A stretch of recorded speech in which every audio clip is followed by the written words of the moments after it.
भगवान स्वयं कह रहे हैं, नान्यत्र मद भगवतः प्रधान पुरुषेश्वरात्, मेरे सिवा ऐसा कोई नहीं है कि आवागमन चक्र से तुम्हें बचा ले।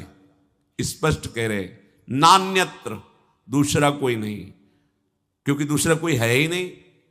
मद भगवता प्रधान पुरुषेश्वरात्, ईश्वरों का भी ईश्वर मैं हूं, ये भगवान कृपा करके वर्णन करते हैं। मेरे सिवा किसी का भी आश्रय लेने से तुम जन्म मृत्यु चक्र से नहीं बच सकते। उसके लिए इहलोक परलोक, शरीर, शरीर संबंध, शरीर संबंधी भोग, इन सब को भगवान है, भगवान का ही, उनको समर्पित करके तुम निश्चिंत होकर निरंतर भजन करो। तो भगवान कह रहे हैं, भक्त्या तान मृत्यु रति पारये। भक्तों के जीवन में भारी विपत्तियों का सामना करना होता है। क्यों? पापियों को तो ऐसा नहीं देखा जाता जैसा भक्तों को विपत्ति, क्योंकि इनका आखिरी जन्म है, अनंत जन्मों का हिसाब पूरा करना है। इसीलिए लोग डर जाते हैं कि भक्त होते हुए इनको इतना कष्ट, इनकी इतनी विपत्ति, तो मेरे तो आचरण ही ऐसे नहीं, जब इनके भजन का प्रभाव इनको सुखी नहीं कर सकता तो मेरे को क्या सुखी करेगा। तो ये अज्ञान है। भक्त को जो सुख प्राप्त है और प्राप्त होगा वो त्रिकाल में किसी अन्य साधना वालों को भी प्राप्त नहीं होता। फिर विषयी पुरुषों की तो बात है, तुम उन्हें सुख समझ रहे हो। जो अच्छे से अच्छे पदार्थ खाने के बाद 6 घंटे के बाद मल बन जाता है, चाहे जितना सुंदर पेय हो, मूत्र बन जाता है, और ऐसे थैले में, ऐसे शरीर में राग करना, ऐसे शरीरों में सुख भोग करना, कौन सी बुद्धिमानी है? कौन सा सुख है जो तुम्हें तृप्त कर पाया अब तक? महाभाग्यशाली जन है जो विवेक का आश्रय लेकर इस व्यवहार प्रपंच को करते हुए निरंतर भजन परायण, जिसका जीवन भगवान में समर्पित है, ऐसा चमत्कार प्रकट होता है आंतरिक। ये बाह्य मायाकृत है, वो किसी साधना से नहीं, क्योंकि साधन पक्ष भी देखा, कृपा पक्ष भी देखा।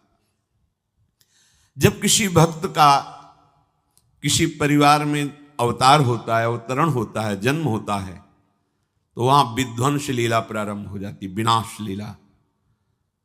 इससे प्रायः संसारिक लोग समझने लगते हैं बड़ा अमंगल हुआ।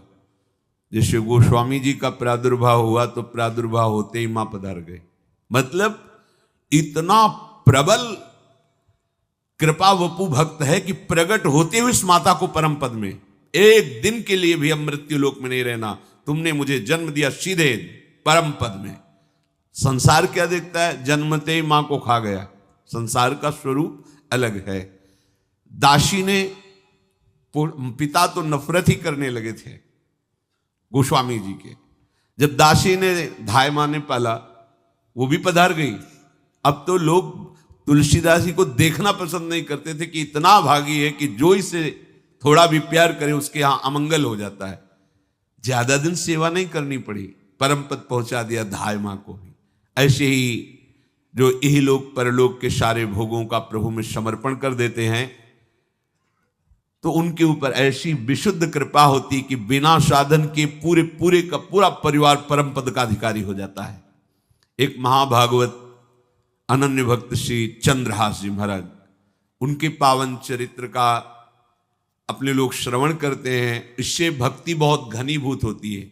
भगवान व्यास देव जी ने इस महान पावन चरित्र की रचना करके फलस्तुति में लिखा है, जो चंद्रहास जी के चरित्र का श्रवण और मनन करेगा उसके हृदय में हरि चरणों में अमोघ प्रीति हो जाएगी, अनन्य भक्ति हो जाएगी।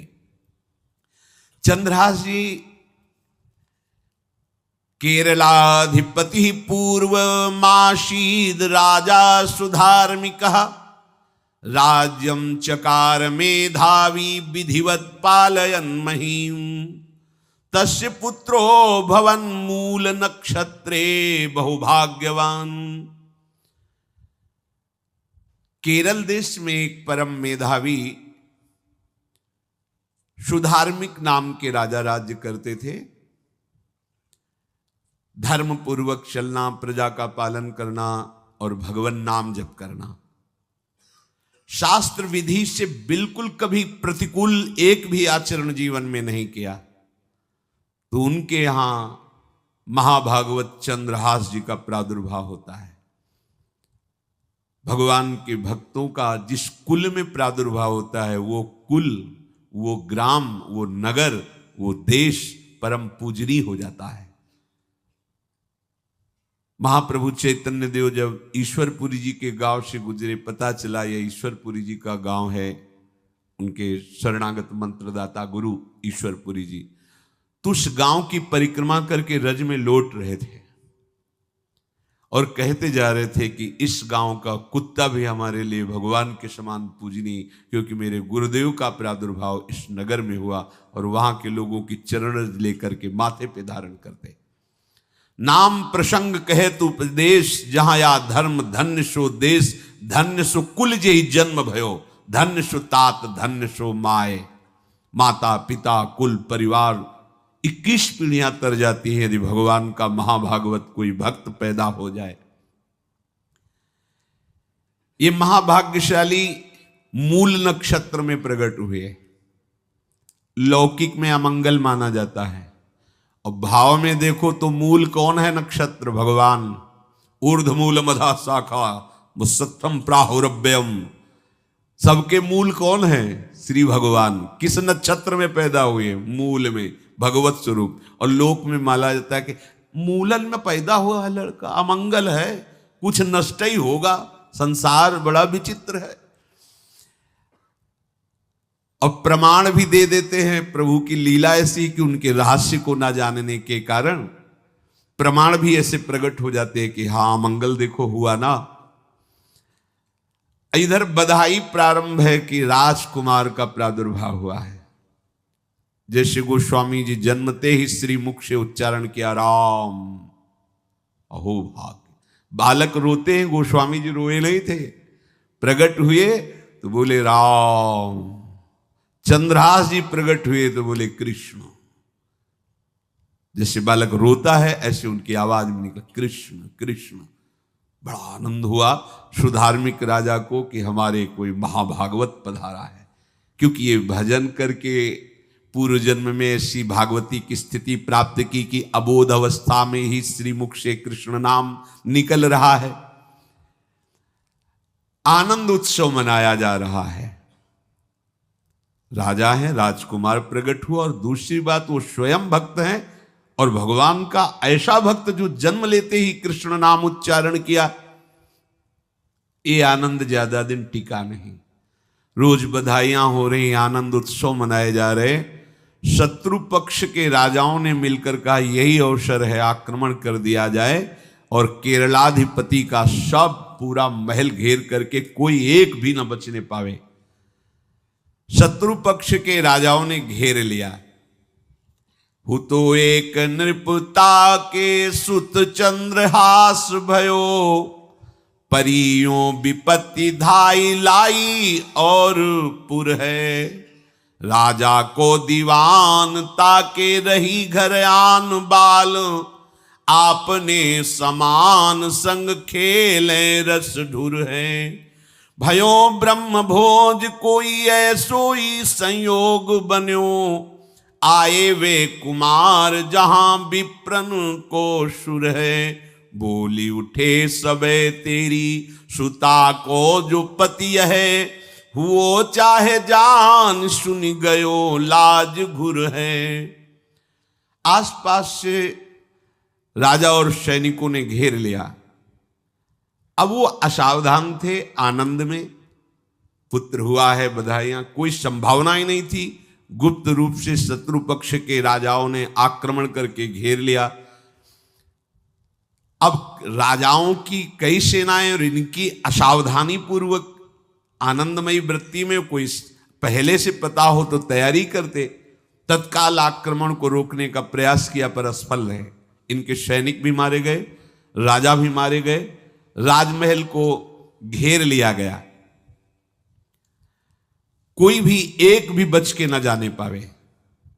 तो राजमाता जिनसे चंद्रहास जी का प्रादुर्भाव हुआ था, उन्होंने धाय मां को कहा कि मेरे पुत्र को बचाने में तुम समर्थ हो, मेरे तो प्राण नहीं बचेंगे, अगर ये लोग नहीं मारते तो मैं अपने पति के शव के साथ सती हो जाऊंगी। पहले ऐसी धार्मिक निष्ठा माताओं बहनों में होती थी कि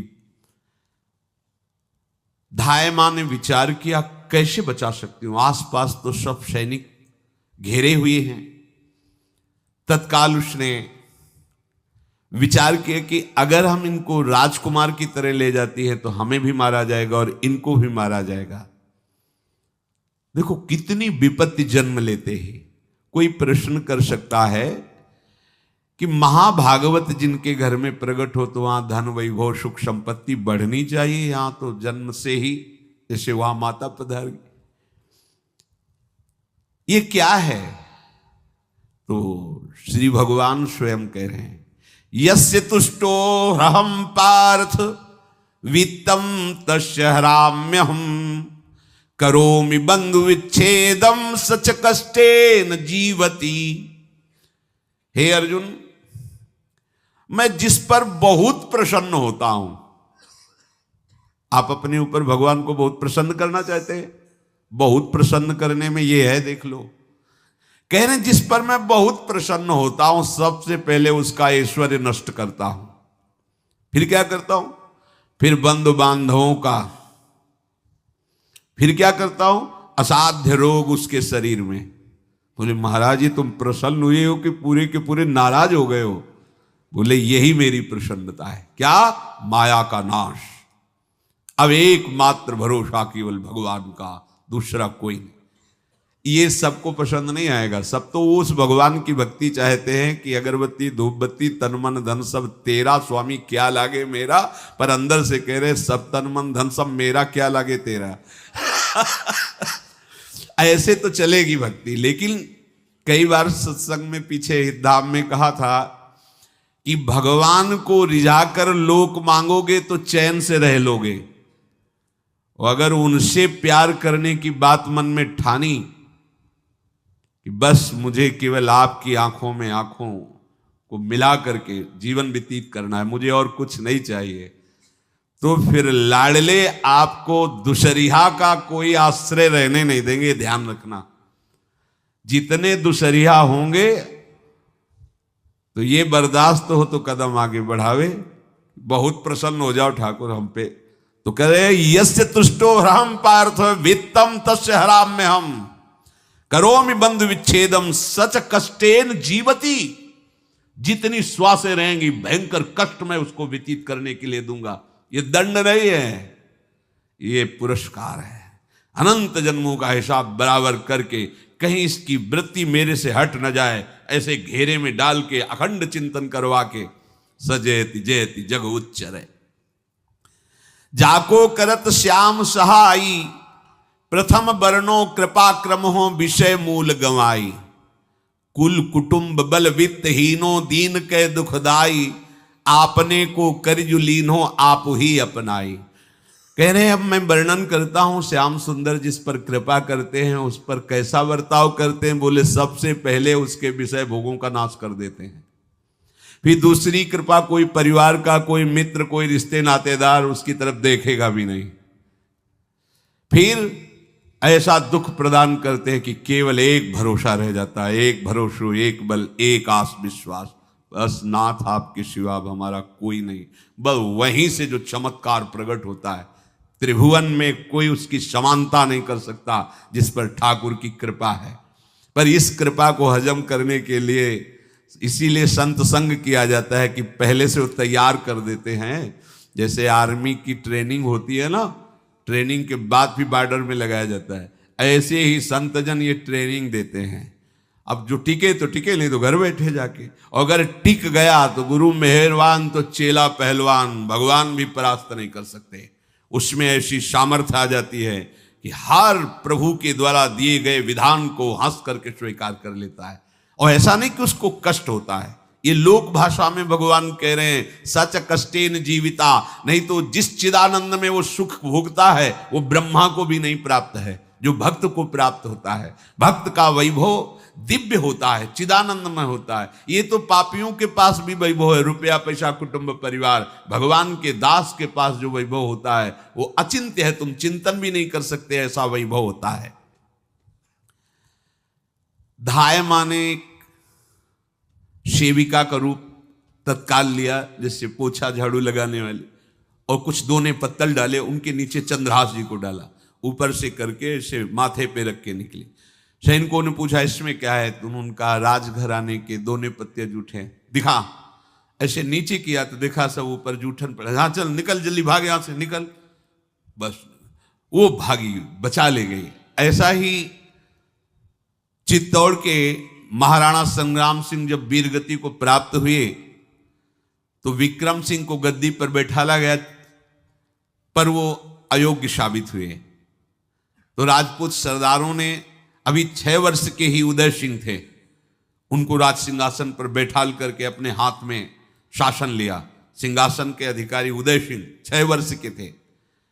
सुरक्षा में दासी पुत्र बनवीर को सौंपा। बनवीर का दिमाग बदल गया कि 6 वर्ष का इसको काट देते हैं, हम राजा बन जाते हैं। वो पिशाच की तरह महल में घुसा और जितना भी राणा परिवार था सबको उसने काट दिया। और उदय सिंह को काटने के लिए जब आगे बढ़ा तब धायमा ने विचार किया कि मेरा कर्तव्य क्या है। तो उसका पुत्र ठीक 6 वर्ष का उदय सिंह जैसा ही था। तत्काल उदय सिंह को दूसरी जगह लिटाकर अपने पुत्र को लिटाया और एक झाड़ू पोछा करने वाली को उदय सिंह को दिया कि तुम गंगा के किनारे मिलना, नदी के किनारे, मैं वहां जाऊंगी। तो बनवीर आया और कहा उदय सिंह कहाँ है, तो अपने पुत्र की तरफ अंगुली कर। कैसा धर्म रक्षा में ये बलवान सेवक जन होते थे। धाय मां है, अपने पुत्र को अपने आंखों से, अपने इशारे से कटवा रही, लेकिन राजपुत्र की रक्षा की। तुरंत बनवीर ने देखा नहीं और काट दिया। और उदय सिंह को, तो जब उदय सिंह तैयार हुए थे तो राजमाता की तरह सम्मान करते थे। धाय मां का सिंहासन से उतरकर पैरों में सर रखते थे कि तेरी कृपा से बचे। ऐसे ही चंद्रहास जी को उस दासी ने, जो धाय मां ने बचा लिया, वो कुंतलपुर पहुंची और वहां के जो मंत्री दृष्ट बुद्धि थे उनसे प्रार्थना की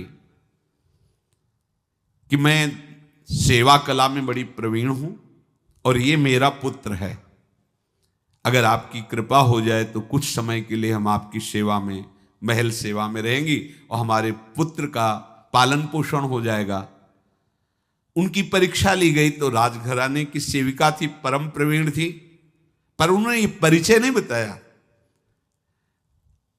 विधि विधान से राज्य की सेवा में प्रवीण दासी पाकर उसको अच्छा लगा, ठीक है आप रह सकती है। अभी चंद्रहास जी 3 वर्ष के ही थे कि धायमा पधार गई और ये हर समय कृष्ण कृष्ण कृष्ण कृष्ण कृष्ण नाम इनके चलता रहता था। शोभर्कस्त्रयाब्दिको गौरो लक्षणैरभिलक्षितः ततः सपंचत्व मगमत्र धात्री बालम विनाशति। अब जो उनका दुलार करने वाली थी धायमा, वो भी पधार गई तो कौन उनकी तरफ देखे। पर बहुत ही गौर वर्ण, बड़े ही सुंदर।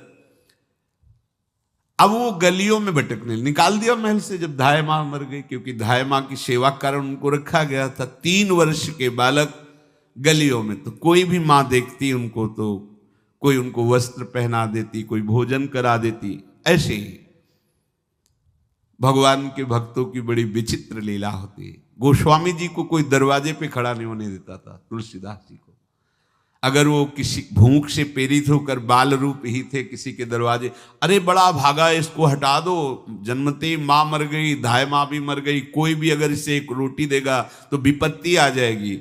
तो साक्षात भवानी अन्नपूर्णा अम्बा एकांत में गोस्वामी जी को भोजन पवाती थी आकर के, दुलार करके। ऐसे ही यहां चंद्रहास जी को जो भी माता बहन देखती कुंतलपुर के गलियों में, तो कोई वस्त्र, कोई स्नान करवा देती, कोई काजल लगाती, कोई भोजन पवा देती। परमहंसों जैसा जीवन कट रहा है। कृष्ण कृष्ण कृष्ण कृष्ण। 14 भुवनों में जिनकी अव्याहत गति है, जो सबको देखते रहते हैं, श्री देवर्षि नारद जी। ये कृष्ण कृष्ण बोलता है बालक, और इसका हरि के सिवा कोई नहीं। तो एक दिन एकांत में बैठे हुए थे बालक चंद्रहास जी, नारद जी पधारे हैं, भाई जी से मिले हैं। स्वप्न में कितने महापुरुष मिलते हैं जो भजन ठीक से करते हैं, ये बड़े बड़े महापुरुष आकर के उपदेश करते हैं। ये त्रिकाल सत्य हैं, कोई ऐसा नहीं है कि ये कहानी हैं, अभी हैं। जहां आप भगवत चिंतन करेंगे तो आपको परिचय बड़े बड़े महापुरुषों का मिलने लगेगा। नारद जी आए तो देखा आंख बंद किए हुए चंद्रहास जी कृष्ण कृष्ण कृष्ण कृष्ण कृष्ण ऐसा उच्चारण कर रहे। त्रिकालज्ञ सर्वज्ञ नारद जी ने देखा कि ओहो, इतना छोटा बालक और कृष्ण कृष्ण बोल रहा है। नारद जी ने स्पर्श किया दुलार करते हुए, सुनो आंख खोलो। आंख खोल के देखा श्री देवर्षि नारद जी। नारद जी ने कहा, देखो हम तुमको एक अमोघ वस्तु देते हैं, और एक छोटी सी शालिग्राम की, इतनी बड़ी शिवग्रह शालिग्राम का जो वो दिया। बोले धो के पी लेना और दिखा के पा लेना, यही तुम्हारी सेवा पद्धति है। अर्थात स्नान करा दिया और जो तुम्हें मिले इनको अर्पित। तो उन्होंने विचार किया कि धोने के लिए, स्नान कराने के लिए पात्र चाहिए, भोग लगाने के लिए पात्र चाहिए। तो जैसे कोई पान की बीड़ी नहीं, तो ऐसे कपोल में शालिग्राम को रखे रहते, कोई पात्र ही नहीं, कोई सिंहासन ही नहीं, यही धुल गए। चरणामृत अंदर जा रहा, जब पाएंगे तो यही पा लेंगे, साइड में ऐसे करके फिर निकाल के धो। यहां कपोल में रखते छोटे से शालिग्राम चंद्रहास जी, और उपदेश किया भगवान के मंत्र का। जब कोई भगवत प्राप्ति के लिए चलता है तो भगवान ही गुरु रूप से प्राप्त होते हैं, वहां तक तुम्हें पहुंचा देते हैं या उन महापुरुष को आपसे मिला देते हैं। जब कोई भगवत प्राप्ति के लिए जहां चलता है तो ये भगवान अपनी तरफ से कृपा करते हैं। ये दृष्ट बुद्धि के जो महल में धायमान ने इनका आश्रय स्वीकार करवाया था, उसके एक पुत्र थे मदन जी, वो बड़े भागवत थे। और एक पुत्री थी जिसका नाम था विषया, वो बड़ी सुंदर थी, अभी छोटी अवस्था की ही थी। मदन जी का स्वभाव था भक्तों को भोजन पवाना। जो भगवत भाव के जन होते हैं उनके हृदय में ऐसा उत्साह होता रहता है कि जो वैष्णव हैं, संत जन हैं, इनको भोजन पवाने का मतलब श्री भगवान को भोजन पवाना। भक्तमाल में भी वर्णन है कि जैसे गर्भवती मां को आप कुछ भी पवाओ तो बालक की पुष्टता अपने आप होती है, ऐसे संतों के हृदय में भगवान विराजमान प्रगट रूप से हैं। जब हम संतों को भगवत भाव से भोग पवाते हैं तो साक्षात भगवान ही पाते हैं।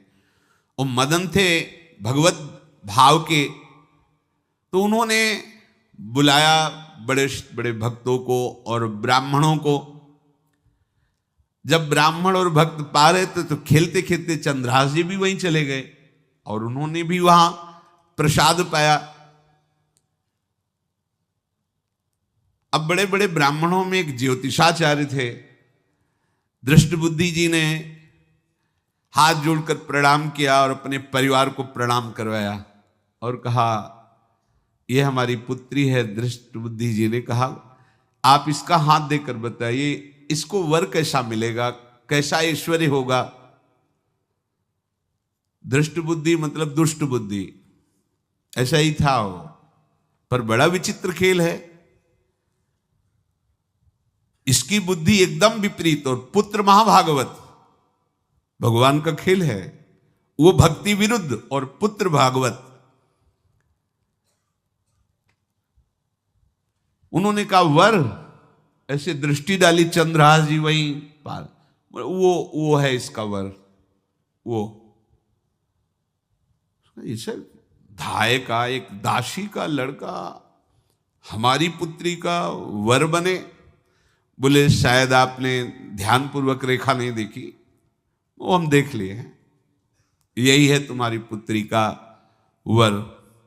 तो पर्यो सोच भारी कहा करो यो विचारी, अहो सुता जो हमारी ताको पति ऐसो चाहिए, डारो या ही मार या को यह है विचारी, तब बोली नीच जन कहो मारो ही दाहिए, लेके गए दूर देखी बाल छवि पूर, हम योनि पर धूर दुख ऐसो अवगाहिए, बोले अकुलाए तो ही मारेंगे सहाय कौन, मांगो एक बात जब कहो तब बाहिए। दृष्ट बुद्धि ने विचार किया कि एक भिखमंगा हमारी राजकुमारी पुत्री का दूल्हा बनेगा। पंडित जी को तो दक्षिणा दी, विदा किया और सैनिकों से कहा घर से निकलने न पावे बालक, क्योंकि ज्योतिष पक्की, ज्योतिष शास्त्र सत्य है पर उसका सम्यक ज्ञान होना चाहिए। भला मुझ सम्राट के मंत्री की पुत्री, वो महामंत्री हैं दृष्ट बुद्धि, और ये एक भिखमंगा कैसे हो सकता है? बड़ा हृदय में जलन हुआ, ये तो बड़ी अपकीर्ति और दुर्भाग्य का विषय होगा, इसी को मरवा डालते हैं, काम खत्म हो जाएगा। निश्चय किया और जल्लादों को बुलाया और कहा बालक जो पंगत में भोग पा रहा है इसको ले जाओ और जंगल में मार के, और इसका कोई अंग हमें काट के दिखाओ कि हाँ मार, मतलब पक्का मार देना है। क्योंकि वो इतने सुंदर थे, इतने सुशील थे, इतने प्यारे लगते थे कि कोई भी मारने के लिए तैयार, इसीलिए उसने शर्त रखी इनका अंग काट करके हमको प्रमाण में दिखाया जाए कि मार दिए गए हैं। ततो देवास भगवान चांडालास्तान मुमुहत मोहितास्त्वन्त्यजा वाक्य मब्रुवन कीदृशः शिशु। चांडालों ने हाथ पकड़ा चंद्रहास जी को, ले गए। चंद्रहास जी का स्पर्श करते हुए उनको ऐसा दुलार होने लगा हृदय में जैसे मां को अपने बच्चे से दुलार होता है। स्पर्श करते, दरस परस अघनाश, भक्त का स्पर्श ही पापों का नाश कर देता है। वो दो जल्लाद आपस में कहने लगे भाई जीवन हो गया लोगों को मारते हुए, कभी कोई पुण्य का काम नहीं किया। ये देखो भक्त संग का प्रभाव। इस सुकुमार विशाल नेत्र, कैसा सुंदर बालक जो हमारे चित्त को चुरा रहा है, इस दुष्ट बुद्धि मंत्री ने आदेश किया मारने का। भला इससे क्या बिगाड़ा इनका, क्यों मारना चाहता है? देखो वैसे तो मां पापी है ही हैं, क्योंकि जल्लाद घर में जन्मे हैं, पूर्व जन्म के पापों के अनुसार इस जन्म में न जाने कितनों को हमने काटा है। पर पता नहीं क्या हो रहा है, मेरे हृदय में ऐसी हिम्मत नहीं आ रही कि इस बालक को मैं मार सकूं। दूसरे ने कहा फिर अगर उसको तुम नहीं मारोगे तो तुम मारे जाओगे, कुछ तो करना पड़ेगा। नहीं नहीं, इस छोटे से बालक से क्या किसी को नुकसान। एकांत जंगल में ले गए और कहा तुम जानते हो हम तुम्हें किस लिए लाए हैं? चंद्रहास जी बालक थे, 5 वर्ष की आयु अब हो गई थी, तो उनका मुझे पता नहीं कि आप क्यों लाए हैं। बोले हम जल्लाद हैं, तुम्हें मारने का हुक्म दृष्ट बुद्धि ने दिया है, मारना तो पड़ेगा ही तुम्हें। हमारी इच्छा नहीं कि मारें, पर हम तुम्हें अंतिम बात पूछते, तुम्हें कुछ भी पसंद हो, कुछ भी, तो तुम कहो हम तुम्हारे लिए ला के देंगे, जो तुम्हें चाहिए बोलो, पर हमें वध करना पड़ेगा तुम्हारा। तो उनका मुझे कुछ और नहीं चाहिए, बस थोड़ा सा समय चाहिए। यदि आप मारना ही चाहते हो तो थोड़ा हमारी पूजा है हम कर लें, इसके बाद मार लीजिए। आपको तो बल है, अस्त्र हैं, मैं तो बालक हूं। उनका हाँ हम तुम्हें समय देते, तुम किसी को पुकार भी सकते हो, जो तुम करना चाहो कर सकते हो। चंद्रहास जी ने कहा मुझे मृत्यु का भय नहीं, बस कुछ समय दे दी। पूरा महाभारत हो गया था, टिटिहरी के अंडे नहीं फूटे थे।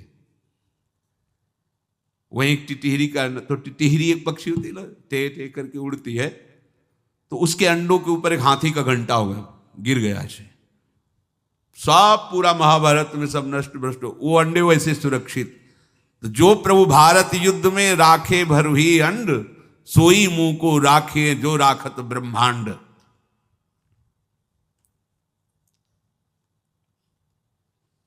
मैं तो अनाथ हूं, श्री कृष्ण के सिवा कोई मेरा है नहीं, मैं किसको पुकारूं? मेरा आश्रय तो एकमात्र वही प्रभु हैं। और निकाला शालिग्राम, यही सिंहासन है शालिग्राम का। भगवान के भक्तों की अपार महिमा है। मान लीनो बोलवे कपोल मध्य गोल, एक गंडकी कुशुत काढ़ सेवानी की कीनी है। क्या सेवा? वहां कोई पंचपात्र गंगा जल ये सब थोड़ी है, लेकर बस आंसुओं से अभिषिक्त कर रहे हैं। प्रभु मुझे तो कोई ज्ञान नहीं कि आपकी सेवा कैसे की जाती, मैं तो अपने मुख में ही आपको रखता हूं। अब मेरे जीवन का अंत होने जा रहा है, बस मैं यही प्रार्थना करता हूं कि मैं आपके ही समीप पहुंचूं, आपका ही स्मरण करूं, आपसे कभी विलग न हो, एक भी वृत्ति आपसे कभी विलग न जाए। भयो तदाकार यो निहार सुख भार भरी, नैनन की कोर ही सो आज्ञा बध दीनी है। श्याम सुंदर मुरली मनोहर ललित त्रिभंगी ध्यान करते हुए आंख खोली और इशारा किया, काट दो मुझे। जल्लादों ने जब देखा आंसू चल रहे हैं ऐसा, वो बैठ गए अस्त्र रख के, कहने लगे भाई तुम मुझे मार दो, भले भले वो दृष्ट बुद्धि मुझे, मैं इस बालक को नहीं मार पाऊंगा, मेरी हिम्मत नहीं, अब कुछ भी हो मेरा वध हो जाए, पर मैं इस बालक को। गिरे मुरझाई दया आई कछु भाए भरे, ढरे प्रभु और मति आनंद शोभिनी है। हुती छठी आंगुरी सो काट लई दूषण हो, भूषण ही भयो जाई कहीं सांच चीनी है। जब नेत्र का इशारा हुआ कि वध कर दो, तो जो बधिक मारने के लिए आए हत्यारे थे वो आनंद से एकदम प्रफुल्लित हुए और कहा मैं नहीं मार पाऊंगा तुम्हें। तो एक ने कहा देखो एक उपाय मुझे दिखाई दे रहा है, इस बालक में विशेषता तो है ही, पर इसके पैरों में देखो, बाएं पैर में एक छठी अंगुली भी है, किसी किसी को होती है। गांव में तो कहते हैं छंगू या छंगा, जिसे होता है ना गांव में, और ये छंगा मतलब 6 अंगुली के। बोले इसको अगर काट लेते हैं तो प्रमाण भी सत्य, जिसकी कसम खवाएगा मैं खा लूंगा कि ये चंद्रहास जी के है, और मैं मार दिया। और कौन इस बालक को ढूंढेगा, जंगल में छोड़ देते हैं, अपनी तो सामर्थ्य नहीं। बधिकों ने, जल्लादों ने ऐसा ही किया और जाकर अंगुली दिखा दी, मैं बालक का वध करके आ गया हूं। उनको यह कि लाखों बार इन्होंने वध किया, तो संशय का कोई रिश्तेदार थोड़ी है, वो तो बालक है, उसको मारने में क्या। हाँ ठीक है, मार दिया गया। अब वो जो चले गए तो अंगुली जो कटी थी उससे रक्त प्रवाह हो रहा है। कृष्ण कृष्ण जगन्नाथ वासुदेव जनार्दन, हे कृष्ण हे जगन्नाथ हे वासुदेव हे जनार्दन, ऐसे नाम उच्चारण करते हुए मूर्छित हो रहे हैं चंद्रहास जी। वो छोड़ करके जल्लाद चले गए। चंद्रहास जी भगवान का स्मरण कर रहे हैं, तो जितने जंगल के मृग हैं वो सब मंडलाकार घेर के ऐसे। एक हुमा नाम का पंछी होता है, अगर उसके पंखे की छाया पड़ जाए तो चक्रवर्ती सम्राट का वैभव प्राप्त होता है। और वो भीड़ की भीड़ पक्षी आकर चंद्रहास जी के ऊपर ऐसे घेरे हुए हैं, आसपास मृग मृगी मृग शावक सब घेरे हुए हैं। बीच में चंद्रहास जी कृष्ण गोविंद दामोदर माधव ऐसे उच्चारण कर रहे हैं। जो भगवान के चिंतन में मगन रहना अपना स्वभाव बना लेता है, तो देखो ऐसे हत्यारों के हृदय में भी दया गई, क्योंकि दया समुद्र भगवान का स्मरण जो करते हैं उनमें ऐसी महामहिम दिव्यता आ जाती है। कोई भी कितना भी निर्दयी हो, अंदर से वो भले जल रहा है द्वेष के कारण, पर कहीं ना कहीं ये द्वेष आंतरिक राग का सूचक हो। वो भी भक्त को प्यार करता है, पर भक्ति ना होने के कारण वही उसका राग द्वेष में बदल जाता है। कोई भी हो, अंदर से जब भक्त के प्रति जलन पैदा करता है तो उसमें मूल होता है भक्त की महिमा, भक्त का महत्व, पर उसे ना प्राप्त, जैसे कहते हैं कि वो अंगूर खट्टे हैं और हट नहीं प्राप्त कर पाए तो अंगूर खट्टे हैं, बकाया महत्व तो सब के अंदर होता है। दुष्ट से भी दुष्ट के अंदर भगवान के भक्तों का महत्व होता है, क्योंकि सबके हृदय में भगवान विराजमान है। अब चंद्रहास जी भगवत स्मरण करते हुए पक्षियों के और मृग आदि के बीच में हैं। उधर भगवान का एक विधान तैयार होता है, वह देश भूमि में रहत लघु भूप और सुख सब एक सुत चाह भारी है। कुंतलपुर के ही अधीन एक चंदनवती नाम की राज्य नगरी थी। वहां के राजा थे, उनके पुत्र नहीं हो रहा था, तो उन्होंने बहुत से दान पुण्य यज्ञ आदि किए। गृहस्थी धर्म में पुत्र ना होना एक बहुत अमंगल सूचक होता है। पितरों को पिंडदान करना, तृप्ति करना और गृहस्थ परंपरा को आगे बढ़ाना, पुत्र ऐसा। और जिसके गृहस्थ धर्म में होते हुए पुत्र नहीं होता, उसे शास्त्रों में लिखा पुत्र नाम के नरक की भी प्राप्ति होती है, ऐसे। पर अगर वही गृहस्थ जिसके पुत्र नहीं हुआ और बाल कृष्ण को अपना पुत्र मानकर उनकी सेवा करे तो परम पदवी को प्राप्त हो जाए। संतान नहीं हुई तो दोनों विरक्त होकर वृंदावन वास करो, भजन करो, श्री जी को प्राप्त हो जाओ। पर अगर गृहस्थ में है तो पुत्र की कामना बड़े बड़ों को देखी गई, क्योंकि ऐसा सिद्धांत है। जब दशरथ जी महाराज चक्रवर्ती सम्राट, जब उनकी भी बहुत अवस्था हो गई, पुत्र नहीं हुआ तो व्याकुल हो गए और वशिष्ठ जी के चरणों में जाके बैठे कि सब कुछ है, पुत्र ना होने के कारण हमारा हृदय व्याकुल रहता है। तो उन्होंने श्रृंगी ऋषि को बुलाकर पुत्रष्टि यज्ञ करवाई, जिससे भगवान 4 रूपों में प्रकट हुए, राम लक्ष्मण भरत शत्रुघ्न। तो कुंतलपुर सम्राट पद, चंदनवती राज्य राजा, जैसे प्रदेश और दिल्ली में बैठे हुए जो प्रधानमंत्री राष्ट्रपति वो बादशाह, जो दिल्ली का अधिकार वो बादशाह, और ऐसे छोटे छोटे जो राज्य हैं उनको राजा। तो ये चंदनवती के राजा कर दिया करते थे, प्रत्येक राजा को कर देना होता था बादशाह को। इनके पुत्र था नहीं, और कर देने के लिए कुंतलपुर ही जा रहे थे, तो रास्ते में देखा कि बहुत से मृग और पंछी ये घेरे हुए क्या है, तो एक कौतूहल सा कि क्या है बीच में, आसपास मंडलाकार मृग, फिर वो विहंग पक्षी। निकष्यो विपिन आनि देखिया ही मोद मानी, कीनी खग छाह घिरी मृगी पाति सारी है। दौरी के निशंक लियो पाय निधि रंक जियो, कियो मन भयो सो बधायो श्रीहु वारी है। को दिन बीते नृप भय चित चीते दियो, राज को तिलक भाव भक्ति विस्तारी है। जो भगवान के आश्रित है, भगवान कैसी व्यवस्था करते हैं। वो चंदनावती के राजा दौड़ करके कौतूहलवश, क्या है यहां, मृगी पंक्तियों के बीच में पक्षी, हुमा नाम का बड़ा पवित्र पक्षी हिमालय आदि में पाया जाता है, जिसके ऊपर इसकी छाया पड़ जाए वो ऐश्वर्यवान हो जाए। देखा बालक दिव्य तेजों में, और मूर्छावस्था में नजदीक गए तो अंगुली पूरी कटी हुई थी, तो रक्त प्रवाह, गोद में उठाया और आनंदित हो गए, हमारी पुत्रेष्टि यज्ञ सफल हुई, हमारा दान पुण्य सफल हुआ, ऐसा हमें सुंदर बालक मिला। चंद्रहास जी को लेकर के घर आए और हृदय में भगवान का बार बार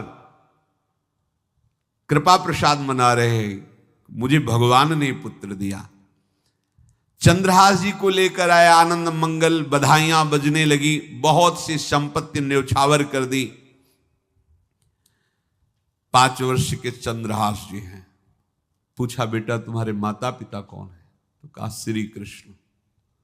परिवार में कौन है? श्री कृष्ण। मतलब तुम्हारा कोई नहीं है? नहीं है, श्री कृष्ण। समझ गए कि भगवान ही हमें कृपा करके ऐसे महाभागवत पुत्र को दिया। और है कौन? वास्तविक कोई नहीं, श्री कृष्ण के सिवा। बड़ा उत्सव मनाया और अपने राज सिंहासन का अग्रिम अधिकारी युवराज पद चंद्रहास जी को। अब तो पूरे राज्य में आनंद की वर्षा हो रही। राजा मन में विचार कर रहे हैं कि ऐसा प्रतापी भक्त हमारे यहां आया है, अब हमको किसी को कर देने की जरूरत नहीं। तो जो हर महीने वर्ष में जो बंधा हुआ कर था उन्होंने नहीं दिया। 1 बार 2 बार 3 बार जब कर नहीं पहुंचा तो सम्राट ने आदेश किया मंत्री को कि चंदनावती से कराना बंद हो गया है।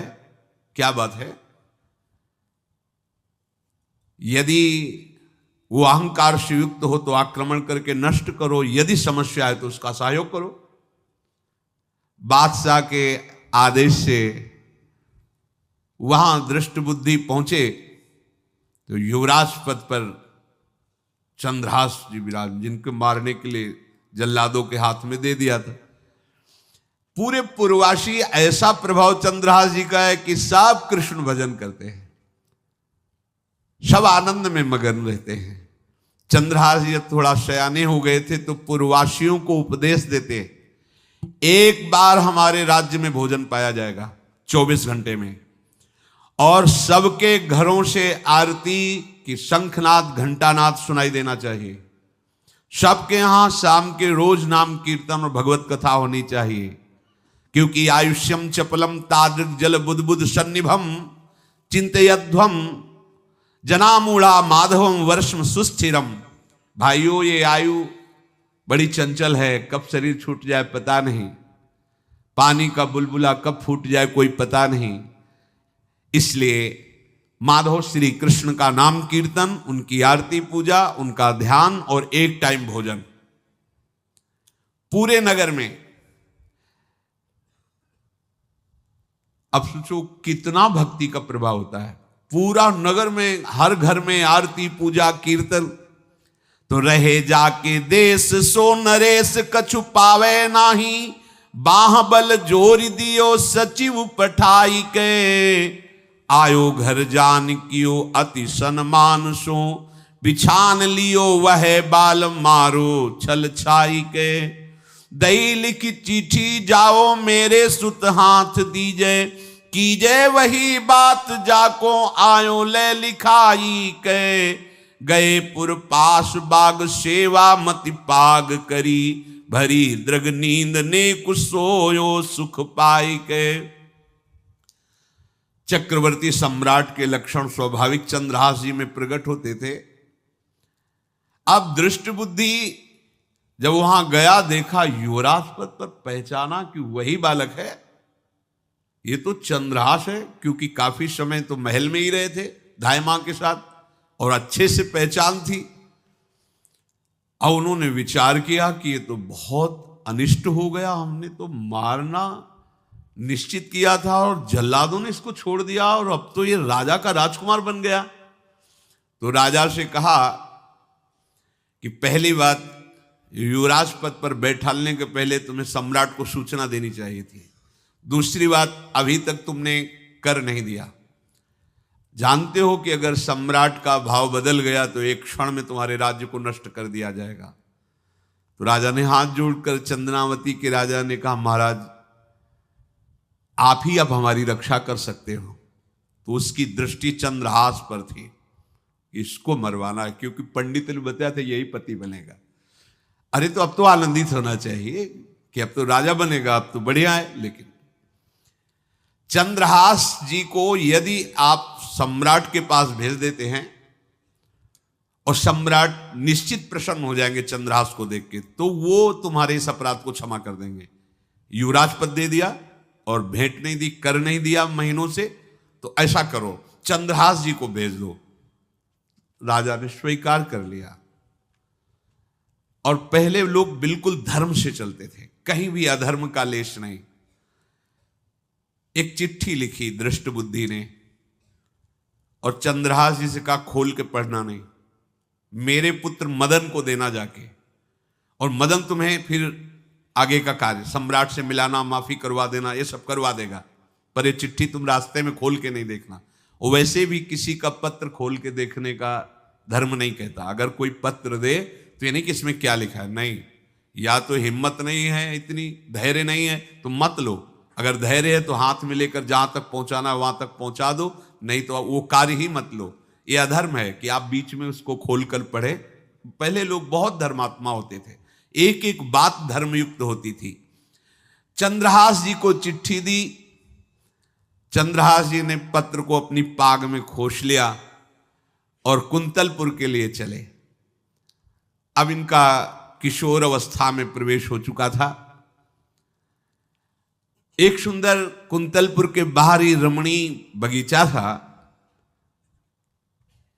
वृक्ष बहुत सुंदर सुंदर, पुष्प वाटिका भी बड़ा मनोरम लगा। घोड़ा बांध दिया वृक्ष में, और पहले सरोवर का बड़ा निर्मल जल होता, जल पिया, हाथ मुंह धोया, थोड़ी देर भगवान का ध्यान करते रहे वृक्ष के नीचे, और फिर लेट गए तो नींद आ गई। भगवान बड़े कृपालु हैं। जो भगवद आश्रित होता है त्रिभुवन में कोई उसका अमंगल नहीं कर सकता। अपनी सहेलियों के साथ दृष्ट बुद्धि की वही राजकुमारी जिसके साथ इनका ज्योतिषाचार्य ने कहा था यही पति होगा, वो अपनी बहुत सी समान वयस्क अवस्था की जो किशोरियां थी उनके साथ वो, और ये राजवाटिका थी, इसमें घूमने के लिए आई। तो घोड़ा देखा तो उसने कहा यहां किसी का घोड़ा कैसे आ सकता है, हमें लगता है कोई यात्री इसमें प्रवेश कर गया, उसको पता नहीं होगा कि राजवाटिका है। खेलत सहेलिन मो आई वाही बाग मांझ, करी अनुराग भई न्यारी देखी रीझी है। पाग मदिपाती छवि माती झुकी खेच लई, बाची खोल लिख्यो विष दैन पिता खीजी है। विषयाशु नाम अभिराम दृग्वंजन सो, विषया बनाई मन भाई रस भींजी है। आई मिली आलिन में लालन को ध्यान हिए, पिए मद मानो गृह आई तब धीजी है। वो अपने सहेलियों के साथ घूमते हुए उसी वृक्ष के नीचे पहुंची जा। चंद्रहास नौ किशोर अवस्था, और जो भगवान का भजन करते हैं उनमें एक विशेष आकर्षण होता है जो साधारण आदमियों में नहीं होता। वो कैसा भी रूप हो उससे मतलब आकर्षण होता है, ऐसा लगता है इनके समीप बैठे रहे, इनको देखते रहे, इनकी बातें सुनते रहे, उनमें भगवत आकर्षण होता है। आंख मुंदी हुई शोर है, देखते ही पूर्व विधान के अनुसार उसका चित्त लुट गया। इतना सुंदर नौ किशोर अवस्था, आसपास देखा तो सखियां खेलने में लगी थी। पाग में एक चिट्ठी सी दिखाई दी तो झुक करके चुपचाप ऐसे नौ किशोर अवस्था में चंचलता भी होती है, चिट्ठी खोल करके देखा तो वैसे ही रूप माधुरी में आसक्त हो गई थी। पूर्व संस्कार से आकर्षण भी हुआ। इसने संस्कृत में लिखा था विस्मस्मयी प्रदातव्यम त्वया मदन शत्रवे, कार्या कार्यम न द्रष्टव्यम कर्तव्यम खलु में प्रियम। मदन पुत्र, उनके नाम था मदन। अय मदन, बिना कुछ विचार किए इसको विष दे देना जाते ही। क्या उचित है क्या अनुचित ये तुम्हें नहीं सोचना, मेरा प्रिय करना, मेरे आदेश का पालन, जाते ही से विष दे देना। पत्र उसने देखा वो पिताजी की बुद्धि खराब हो गई, ऐसे सुंदर नव किशोर को विष देने की बात लिख दी। अब उसे बड़ा दुख हुआ कि पहली ही दृष्टि में, अभी तो इन्होंने आंख खोल के हमें देखा ही नहीं, और इनको इस सोई हुई मुद्रा में देख करके मेरे प्राण समर्पित हो गए, मेरा चित्त समर्पित हो गया। चलो, जब मेरी सखियों के नाम पुकारे जाते, हेमलता, शशिकला आदि, तो मुझे चुभता था कि मेरा नाम पिताजी ने विषया क्यों रखा है। आज सार्थक हो गया, मेरा नाम सार्थक हो गया। काजल लगाई हुई थी, एक सीख से ऐसे काजल लिया, और एक संस्कृत में आ बनता है ऐसा, ऐसे, बस ऐसे कर दो तो विषया हो गया। अब उसका अर्थ बदल गया। हे मदन, उचित अनुचित का विचार छोड़कर जाते ही इसे विषया प्रदान कर दो, ये मेरा प्रिय कार्य होगा। विषया पुत्री भगवान है, जैसी हो भवतव्यता तैसी बने सहाय, आप ना आवे आप परताई तहां ले जाए। तो ओ पत्र वही खोश दिया, और ये सुख हुआ कि तो जाएंगे भाई के पास ही ना, तो घर में ही तो जाएंगे, वहां इनकी इस प्रसन्न मुद्रा में बातचीत करते हुए मैं इनको देखूंगी। ये भगवान का विधान होता है। भगवान श्री राम जब पुष्प वाटिका में पुष्प चयन कर रहे हैं, तो श्री विदेहराज नंदनी जानकी जी की नूपुरों की ध्वनि कान में पड़ी, सावधान हो गए। लक्ष्मण जी से कहते, लक्ष्मण आज तक मेरे मन में ऐसा नहीं हुआ, ये नूपुर और कंकन की ध्वनि मेरे मन में व्याकुलता पैदा कर रही, और रघुवंशियों का स्वभाव ऐसा नहीं है। ये किसकी हो सकती है नूपुर ध्वनि? तो बोले भैया ये तो जनक जी का निज महल की वाटिका है, इसमें तो राज परिवार के सिवा किसी का प्रवेश ही नहीं होता। ऐसे ही बात कर रहे थे कि सामने से श्री विदेहराज नंदिनी किशोरी जी जानकी जी को भगवान के पसीना आ गया माथे पे ऐसा सुंदर स्वरूप। और लक्ष्मण जी से कहते, लक्ष्मण मुझे अपने मन पे विश्वास, मर्यादा पुरुषोत्तम भगवान, मुझे अपने मन पे विश्वास है कि कभी भी इसमें हलचल नहीं, पर आज कुछ हम संभाल नहीं पा रहे। ये विधान होता है ना, जानकी जी को देख, तो ये भगवान का विधान होता है जो ऐसा पवित्र भाव वाले।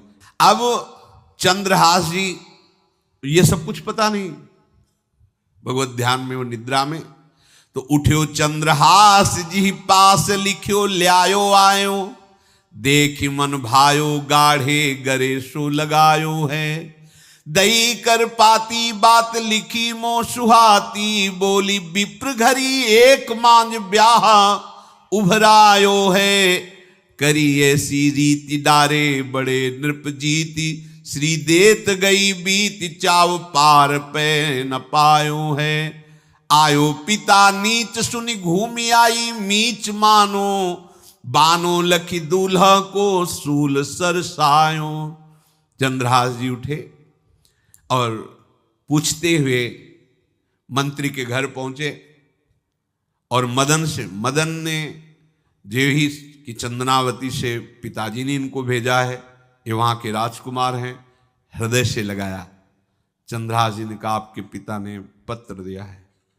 उन्होंने पत्र पढ़ा, विषमस्मयी विषयास्मयी, विषय तुरंत बिना विचार किए ब्याह कर दो, दे दो,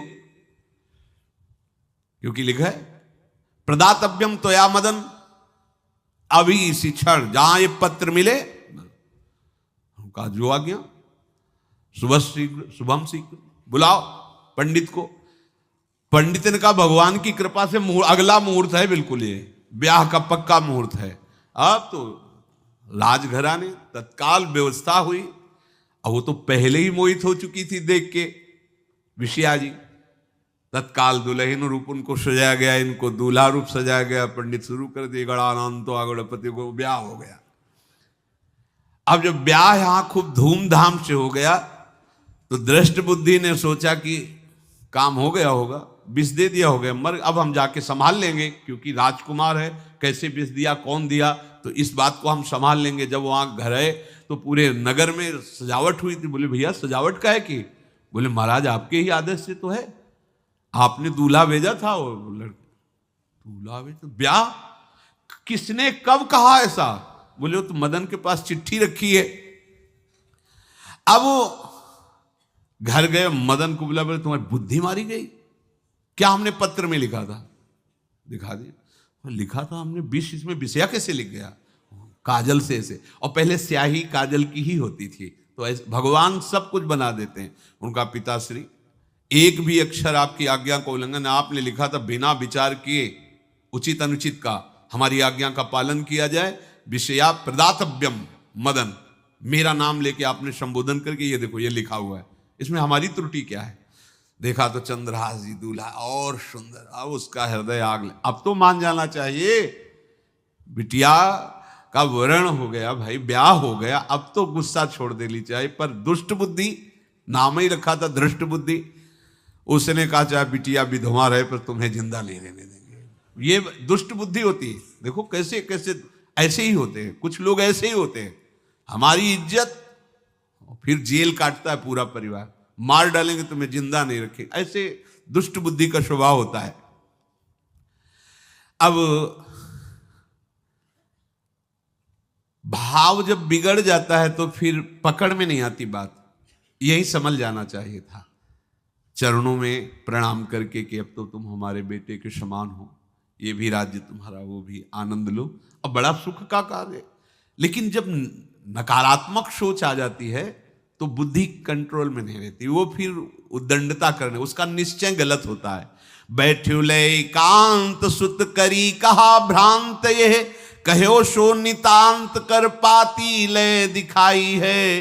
बाँच आँच लागी मैं तो बड़ोई अभागी, ए पे मारो मति पागी, बेटी राणु सुहाई। बेटिया भले विधवा हो जाए पे इसको हम मरवा देंगे।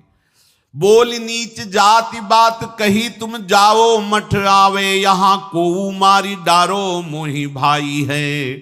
चंद्रहास जू सौभाग्यो देवी पूजी आओ, आप मेरी कुल पूज सदारी चली आई है। नजदीक गया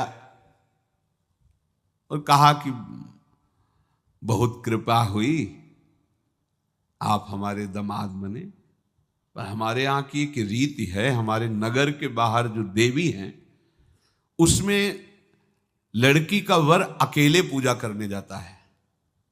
आपको हमारी कुल की रीति का निर्वाह करना होगा, आपको जाना ही होगा। कोई समस्या नहीं, हमारे लिए तो हर देवी देवता भगवत स्वरूप है, आपके लिए हम पूजने चले जाएंगे, पूजन की थाल तैयार करो। और उधर कई बलवान सैनिकों को भेजा, देवी पूजने जो आ रहा है तत्काल उसे काट देना, किसी भी तरह बचना नहीं चाहिए, नहीं तुम सब मारे जाओगे। जो आदेश देवी मंदिर में सैनिकों को लगा दिया, जो आवे तत्काल मार देना, क्योंकि अब भेज ही रहे ना, तो नाम नहीं लिया, कहा जो आवे तत्काल मार देना, मेरा आदेश अगर बचा तो मैं तुम्हें मार दूंगा। उन राज सैनिकों ने जो बधिक स्वभाव के थे पहले से वहां लग गए। अब चलो ई करन पूजा देशपति राजा कही, मेरे सुत नाही राजवाही को ले दीजिए।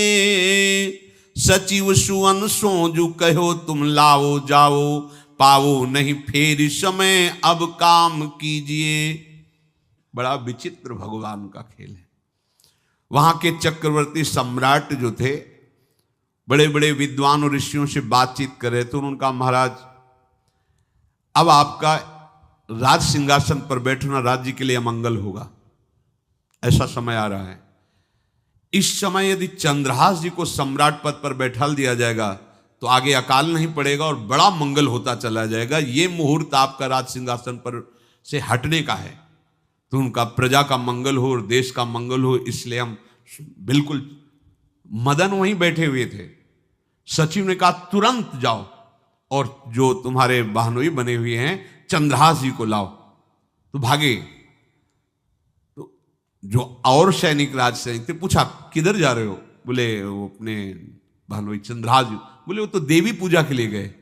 तो घर में जाके वो सीधे आगे बढ़े, तो जा ही रहते थाल सजा कर देवी। बोले सुनो इसी समय मुहूर्त है, आपको देवी पूजा हम कर लेंगे जाके, या हम थाल लेके वहां बैठे रहेंगे, पहले सम्राट पद का वो अभिषेक करो, फिर देवी पूजा हो जाएगी। ये तो घर की बात है। और देवी पूजा मैं करके आ रहा हूं, वो देवी पूजा के लिए और वो सम्राट पद के लिए, बीच से ही। दौरे सुख पाई जाय मगही में लियो जाए, दियो सो पठाई नृप रंग माही भीजिए। अब जो सम्राट थे तो बहुत आनंदित हो गए, क्योंकि भगवान का भक्त तेजस्वी और बलवान शूरवीर योद्धा जो सम्राट पद पर बैठेगा तो अकाल नहीं पड़ेगा, सुख की सब प्रजा को वृत्ति प्राप्त होगी। बड़े आनंदित होकर इनका सम्राट पद पर अभिषेक हो रहा है। और दृष्ट बुद्धि के पुत्र जो मदन संतों और भक्तों का आदर करते थे, वो देवी पूजा, और वहां पहले उसने बोल रखा था जो आवे तो देवी अपमान ते न डरो सम्मान करो, जात मारी डार्यो या सो भाष्यो भूप लीजिए। चंद्रहास जी का सम्राट पद पर अभिषेक और मदन जी का देवी मंदिर में प्रवेश, और सैनिकों ने काट के फेंक दिया मदन को। ये जो पे कृपा रघुपति कृपाल की, बैर और की कहा सरे होई न बाको। बार भगत को जो कोई कोटि उपाय करे, गोस्वामी तुलसीदास जी लिख रहे, भगवान का कृपा पात्र जो भक्त है, किसकी ताकत है कि उससे बैर कर सके। चाहे कोई त्रिभुवन में हो, भक्त का बाल बांका नहीं कर सकता, चाहे करोड़ों करोड़ों उपाय कर ले। और तके नीच जो मीच साधु की, सो पामर ते मीच मरे। वेद विदित प्रहलाद कथा सुनि, को न भगति पथ पाम धरे। अगर तुम जिस भाव से साधु को नीचा दिखाना चाहोगे, वही भाव तुम्हारा सर्वनाश कर देगा। वैसे ही देखो सर्वनाश हुआ ना, एक ही पुत्र, और इसके आदेश से वह उल्टा खेल हो गया, पुत्र की ही हत्या हो गई, और चंद्रहास जी को सम्राट पद पर अभिषेक किया जा रहा है। अब दृष्ट बुद्धि ने बड़ी प्रसन्नता अंदर है कि वो तो मार दिया गया होगा। सैनिक आए और बोले महाराज आपके पुत्र का वध हो गया है। पुत्र का वध कैसे? बोले आपने कहा था जो आए उसे मार देना, तो आपका पुत्र ही थाल लेकर पूजन। वो तो चंद्रहास, बोले उनका तो अभिषेक हो गया सम्राट पद पे, ये कैसे हो गया? अब अंदर भारी दुख उनके हृदय में। उन्होंने बताया कि तुम्हारे पुत्र को तो हम लोगों ने ही काट डाला आपके आदेश के अनुसार, आपने कहा था जो जाए उसे काट। अब तो छाती पीट पीट के, माथा फोड़ फोड़ के खूब रो रहा है।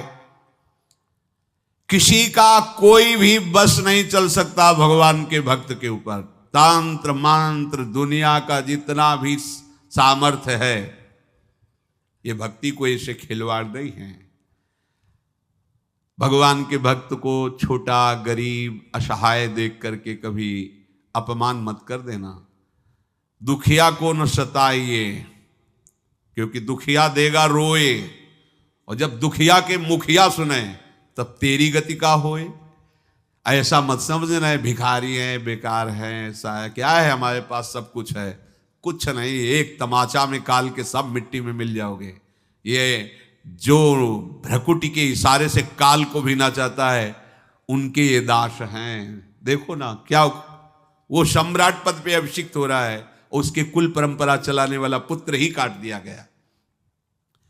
अब वो बार बार मैं कितना भागी, हाय मैं कितना भागी, अपने पुत्र को ही मरवा दिया, ये हाहाकार करके रो रहा है। चंद्रहास जी ने जब सुना तो उन्होंने कहा अरे मृत्यु तो मेरी निश्चित थी, फिर मदन भैया को वो मेरी मृत्यु प्राप्त हुई। नहीं नहीं, ऐसा नहीं हो सकता, मैं अभी जाता हूं। वहां गए, देखिए सब कटे, अंगों को रखा, भगवान का ध्यान करते हुए स्मरण करते से हाथ फेरा, उठ के बैठ गए। अब ये घटना तो उनको पता नहीं थी, दृष्ट बुद्धि को उन्होंने खोपड़ी फोड़ करके अपनी हत्या कर ली। उनको जिला के आए तो फिर उनको जिलाया और कहा पिताजी अब कृष्ण कृष्ण जपो। अब उनकी बुद्धि शुद्ध हुई और भगवान का आश्रय लेकर के वो अपने जीवन को भगवत भक्ति में बनाए। तो जो भगवान का भक्त है उससे द्रोह करने वाले को भी परम मंगल ही देते हैं भक्त। पर भक्ति में अनन्यता की आवश्यकता है। प्रारंभ इहलोक परलोक के सारे सुखों को भगवान के चरणों में समर्पित करके किसी व्यक्ति वस्तु स्थान का आश्रय नहीं होना चाहिए। कैसे जानोगे कि आपके हृदय में किसी व्यक्ति वस्तु स्थान का आश्रय है या प्रभु का? क्योंकि जो इस तरह से निकल पड़े उनकी तो बात अलग है, लेकिन जो घर में रह रहे हैं, राज परिवार में रह रहे हैं या सुख भोग में रह रहे हैं, वो कैसे जानेंगे कि हमारा आश्रय भगवान का है कि नहीं? जब आपको कोई विपत्ति पड़े तो उसी समय देखो आपका मन किधर गया। किसी फोन नंबर पर, किसी व्यक्ति के संबंध के लिए या किसी बल पर गया तो आश्रय भगवान का भी नहीं है। यदि सीधे भगवान पर गया, सीधे कहीं नहीं गया, सीधे भगवान पर, आश्रय भगवान। कोई सुख सम्मान हर्षोल्लास की बात आई तो अपने गुण पर गया, अपनी महिमा पर गया या भगवान की कृपा पर गया? अगर सीधे भगवान की कृपा पर गया कि ये तो हमारे प्रियाजू की कृपा से है, मुझ अधम के ऐसे भाग्य कहां, ये तो मेरी लाडली जू की कृपा। कोई विपत्ति आई, कोई परेशानी की बात नहीं, लाडली जो है ना, बस बड़े से बड़े सुख में और बड़े से बड़े दुख में, दोनों में हमारी चित्त की वृत्ति आराध्य देव की तरफ जा रही है, तो जान लो आपका भगवद आश्रय। और भगवद आश्रय है तो ये ऐसी चमत्कारमयी वृत्ति है कि इससे बड़ा कोई साधन नहीं। प्रायः इसका परिचय नहीं प्राप्त हो पाता। मदाश्रया एक दिन बोले भी थे, बहुत अमृत में शब्द है ये, बड़ी कृपा, पढ़ सब जाएंगे, पर मदाश्रया की स्थिति ये केवल कृपा पात्र को ही प्राप्त होती है। बिल्कुल महाप्रभु इसी का संकेत कर रहे हैं। दूरादपास स्वजनान सुखमर्थ कोटिम, सर्वेषु शब्द है, सर्वेषु साधनवरेषु चिरम निराशा। तो अब क्या हुआ? केवल गोरे चरणारविंद का आश्रय। तो बोले वर्षंत में वो सहजाद्भुत, सहज शब्द है, साधन शब्द नहीं। साधन के लिए तो कहा सर्वेषु साधन वरेश, जो श्रेष्ठ श्रेष्ठ सब साधन है उनका आश्रय नहीं। आश्रय किसका? भोरी गोरी किशोरी के चरणारविंद का, राधा नाम का आश्रय। तो क्या होगा? बोले इतने मात्र से ही वर्षंत में उस सहजाद्भुत सौख्य धाराम श्री राधिका चरण रेणु महम स्मरामी, इसी से प्रियाजू की प्रेम वर्षा आपके हृदय में हो जाएगी। हमें केवल आश्रय पर ध्यान देना है। आश्रय, यदि हम प्रभु को भूल गए तो आश्रय कैसा? यदि हम किसी की तरफ ऐसी वृत्ति रखी कि ये कभी काम आएगा तो आश्रय कैसा? बस ध्यान रखना है, अगर आप आश्रित हैं तो परम पद आपकी जेब में है, मान लो। बहुत गूढ़ दोहा है ये हरिराम व्यास जी का, काहू के बल भजन को काहू के आचार, व्यास भरोसे कुंवर के सोवत पाओ, भरोसो दृढ़ इन चरणन केरो। बस दृढ़ता पूर्वक हमारी महारानी जी के चरणों का आश्रय, और जिभ्या से राधा राधा राधा, कुछ दुर्लभ नहीं, देख लेना आप, कुछ दुर्लभ नहीं, सच्ची मान लीजिए। अंतर और बाहर से निहाल कर देंगे श्री जी। यही परलोक, हम नहीं कह रहे, हमारे आचार्य कह रहे, यही परलोक, यही परलोक, भक्ति सुख पावत नहीं कह रहे, सकल सुख पावत शब्द को पकड़िए। तुम यही तो चाहते हो ना कि सारे सुख मुझे मिले। तो हरिवंश महाप्रभु हित सजनी जो प्रिया की निज अंग सेवी हैं, वो कह रही कि कसम से कह रहे, हमारी बात मान लो। कसम से सब कब बोला जाता है? जब लगता है पता नहीं है विश्वास करे कि ना करे, तभी नहीं कहा। मेरी सौ का मतलब जानते हो? यही कसम से कह रहे हैं, अगर हमारी बात मान लो ना, ई परलोक सकल सुख पावत, मेरी सौ भैया कृष्ण गुण संचु। श्री प्रियालाल के नाम का जब, प्रियालाल का आश्रय परम सुख प्रदान करने वाला है। चाहे जैसी विपत्ति आवे, चाहे जितना विरोध हो, चाहे जैसा दुख हो, घबराना नहीं। ये दुख विपत्ति ही हमारे प्रभु का साक्षात्कार कराने के लिए भेजी गई है। पक्का मानना, ये विपत्ति दुख आ रहा है, मानो प्रभु आने वाले हैं। जैसे अरुणोदय होता है तो पता चलता सूर्योदय होने वाला है, ऐसे जिस भक्त के जीवन में दुख विपत्तियां घेरने लगे तो जान लेना भगवत साक्षात्कार होने वाला है। प्रायः बड़े बड़े महाभागवतों के जीवन में जब भगवत साक्षात्कार का समय आया तब देखो, प्रताप राय जी का चरित्र सुनाया था एक बार कि उनको छल से लोगों ने फंसाकर जेल भेज दिया। जेल में वो इस बात से दुखी थे कि ठाकुर सेवा करने को नहीं मिल रही, मेरे ठाकुर जी ऐसे भूखे। तो वो प्रभु से रो के कह रहे थे कि प्रभु मुझे ये सब अपमान और ये जितना बंधन मिला इसका दुख नहीं, हमें दुख इस बात का है कि आपकी सेवा नहीं। उसी समय प्रियालाल जेल में ही उनको साक्षात्कार। तो ये विपत्ति, ये अपमान, ये दुख हमारा साथी है जो हमें प्रभु से मिलाएगा। हमें घबराना नहीं है, उबना नहीं है, एकमात्र भगवद आश्रय और भगवत चिंतन। श्री राधा वल्लभ लाल की।